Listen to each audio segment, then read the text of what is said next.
प्रश्नावली 1.1 का question number तीसरा है। इस प्रश्न में दिया हुआ क्या है इसको जान लेते हैं। किसी परेड में, परेड तो आप लोगों को पता ही होगा, किसी परेड में 616 सदस्यों वाली, टोटल सदस्य कितने हैं 616 सदस्यों वाली एक सेना आर्मी की टुकड़ी को, टोटल सदस्य 616 है। अब किसी परेड में 616 सदस्यों वाली एक सेना आर्मी की टुकड़ी को 32 सदस्यों वाले एक आर्मी बैंड के पीछे मार्च करना है। कुल सदस्य 616 है, उसमें में से कुछ टुकड़ी है 616 का, इसका कुछ भाग है इसी के, और दूसरा भाग है जिसमें छोटा भाग है जो 32 है। तो बोला 616 सदस्यों वाली एक सेना की टुकड़ी को 32 सदस्यों वाले एक आर्मी बैंड के पीछे मार्च करना है, यानी कि इनको इनके पीछे मार्च करना है। दोनों समूहों को समान संख्या वाले स्तंभों में मार्च करना है। तो बोल रहा है कि दोनों, ठीक है, दोनों समूहों को, यानी कि इस समूह और इस समूह, दोनों समूहों को समान संख्या वाले, समान संख्या, यहां पर क्या आ गया समान संख्या, और समान संख्या मतलब उभयनिष्ठ। उभयनिष्ठ शब्द किसमें आता है? तो अगर हम पिछली क्लास में अगर कुछ पढ़े होंगे तो हमको अच्छे से पता होगा, 8 में मौसर आता है जिसमें हमको उभयनिष्ठ शब्द अगर देता है, यानी कि समान संख्या का नाम ले या उभयनिष्ठ शब्द ले, तो हमको अच्छी तरीके से मालूम है वो मौसर निकाला जाता है। अब मौसर तो यहाँ पर सीधे सीधे कर रहा है कि समान संख्या वाले स्तंभों में मार्च करना है, यानी कि समान संख्या वाले स्तंभ का मतलब क्या है 616 और 32 का मौसर निकालना है, यानी कि समान संख्या का मतलब 616 और 32 का मौसर निकालेंगे, वही हमारा उभयनिष्ठ गुणनखंड होता है। होता है समान संख्या वाले स्तंभों में मार्च करना है। उन स्तंभों की अधिकतम संख्या क्या है जिसमें वे मार्च कर सकते हैं? तो स्तंभों की अगर हमको अधिकतम संख्या निकालना है तो स्तंभों की अधिकतम संख्या उभयनिष्ठ संख्या, यानी कि समान संख्या ही हमारा स्तंभों की अधिकतम संख्या होगी। और समान संख्या का मान निकालने के लिए 616 और 32 का हम मौसर निकालेंगे। तो यहाँ पर इसको हल करने के लिए सीधा हम हल कैसे करेंगे? पूछ रहा है स्तंभों की अधिकतम संख्या क्या है। तो अगर हमको स्तंभों की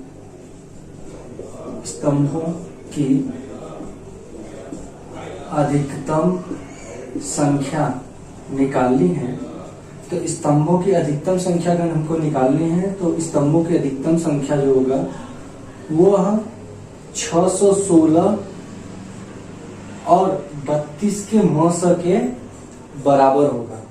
यानी कि 616 और 32 का अगर हम मौसर निकाल लेते हैं तो वही हमारा स्तंभों की अधिकतम संख्या होगी।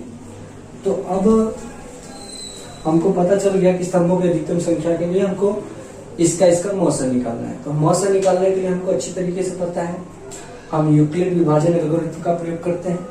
दो धनात्मक संख्याओं का अगर हमको मौसर निकालना है तो हम यूक्लिड विभाजन एल्गोरिथम का प्रयोग करते हैं। तो यूक्लिड विभाजन एल्गोरिथम का प्रयोग करने के लिए हम क्या करते हैं, सबसे पहले बड़ा और छोटा देखते हैं। तो 616 और 32 में बड़ा छोटा देखते हैं, तो लिख लेते हैं पहले। चूंकि 616 is greater than 32, 616 is greater than 32, यानी कि 616 32 से बड़ा है। तो बड़ा छोटा मिलने के बाद हम क्या करते हैं, छोटे वाले का भाग बड़े वाले में देते हैं, यानी कि 32 का भाग दे देंगे 616 में। तो 32 का भाग 616 में देने के लिए क्या करेंगे, यहाँ से एक संख्या लेंगे। तो 3 गुना के 6 होता है, अगर 2 बार लेकर जाते हैं 2 गुना के 4 हो जाएगा, 2 3 6 हो जाएगा, 64 हो जाएगा। नहीं जाएगा मतलब एक बार लेकर जाओ, तो यहाँ पर आ जाएगा 32। तो 1 में से 2 तो जाएगा नहीं, उदाहरण में 11 में से 2 गया, तो 9 2 11, यानी कि यहाँ पर बचेगा 9। इसके पास बचा 5 में से 3 गया, बचा 2, 29 आ गया। क्या 32 का भाग 29 में जाएगा? नहीं, तो इसका एक अंक हम यहाँ पर उठा लेंगे, 296 हो गया। अब 3 का भाग कभी भी 2 में तो जाएगा नहीं, तो हम 2 अंक ले लेंगे। 3 9 27, 9 बार लेकर जाओ, 9 दूनी 18 और 9 3 27 और 1 28। 6 में से 8 तो जाएगा नहीं, उधार मांगेगा 16, 16 में से 8 गया, 8 दूनी 16। इसके पास बचा 8, 8 में से 8 गया 0, इसके पास भी 0, तो 0 लिखने की जरूरत नहीं है। तो यहाँ पर हम देख रहे हैं हमारा शेषफल शून्य नहीं आया। तो हमको पता है कि जब शेषफल हमारा शून्य आया तो इसको हम भाजक मान लेते हैं और इसको भाज्य मान के ऊपर वाले का जिसमें भाग दिए थे 32 में हम भाग देते हैं। तो 8 4 32 यहाँ पर कट जाएगा। अगर पूरा कट गया तो उसको क्या बोलते हैं, शेषफल हमारा शून्य आ गया। इसका मतलब ये हुआ। तो बड़ा छोटा लिखने के बाद हम लिखते हैं यूक्लिड विभाजन एल्गोरिथम द्वारा। यूक्लिड पीछे हम पढ़ चुके हैं, विभाजन एल्गोरिथम द्वारा। तो यूक्लिड विभाजन एल्गोरिथम द्वारा हम देखते हैं कि यूक्लिड विभाजन एल्गोरिथम द्वारा क्या करेंगे, बड़ा छोटा हमको मिलने के बाद यूक्लिड विभाजन एल्गोरिथम लगाएंगे। तो यहाँ पर 2 स्टेप आए, एक यहाँ पर और एक यहाँ पर। तो हम यहाँ पर पहले लगाते हैं फर्स्ट स्टेप में, बीच का बराबर होता है साइड साइड का गुणनफल प्लस शेषफल। तो बीच का कितना है 616 बराबर हो जाएगा साइड साइड का गुणनफल। तो इस साइड में कितना है 32 और इस साइड में कितना है 19। तो 32 गुणे 19 और प्लस शेषफल, शेषफल कितना आया 8। अब हम अगर शेषफल 8 है तो इसका मतलब क्या है, शेषफल शून्य नहीं है। तो यहाँ पर हम लिखेंगे साइड में शेषफल इज नॉट इक्वल टू 0। और जब हमारा शेषफल शून्य नहीं आता है तो हम दूसरा स्टेप लगाते हैं। तो यहाँ पर दूसरा स्टेप लगाएंगे और दूसरा स्टेप यहाँ से स्टार्ट हो रहा है, तो यहाँ से हम स्टार्ट करेंगे, इस पे लगाएंगे तो हो जाएगा बीच का बराबर साइड साइड का गुणनफल प्लस शेषफल।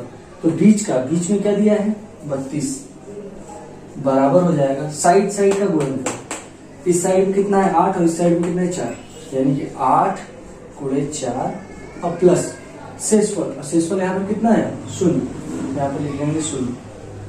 हमारा यहाँ पर बताना पड़ता है शेषफल, यहाँ पर हम देख रहे हैं शेषफल हमारा कितना आ गया 0, यानी कि शेषफल जो है 0 के बराबर आ गया। और बताया गया है कि अगर हमारा शेषफल 0 आ जाए तो हमारा क्रिया समाप्त हो जाता है। फिर उसके बाद जो भाजक होता है वही शुरू में दी गई संख्याओं का मौसम होता है। चूंकि भाजक 8 पर शेषफल 0 प्राप्त हुआ, अतः एचसीएफ निकाल लेंगे। किसका है 616 और 32, पहले बड़ा लिखते हैं बाद में छोटा, बराबर हो जाएगा किससे मिला 8 से। यहाँ पर 8 ही हमारा एचसीएफ हो जाएगा। यानी कि अगर हम इसका आंसर लिखना चाहे तो लिख सकते हैं अर्थात स्तंभों की अधिकतम संख्या, स्तंभों की अधिकतम संख्या बराबर 8 होगी। यही होगा हमारा आंसर।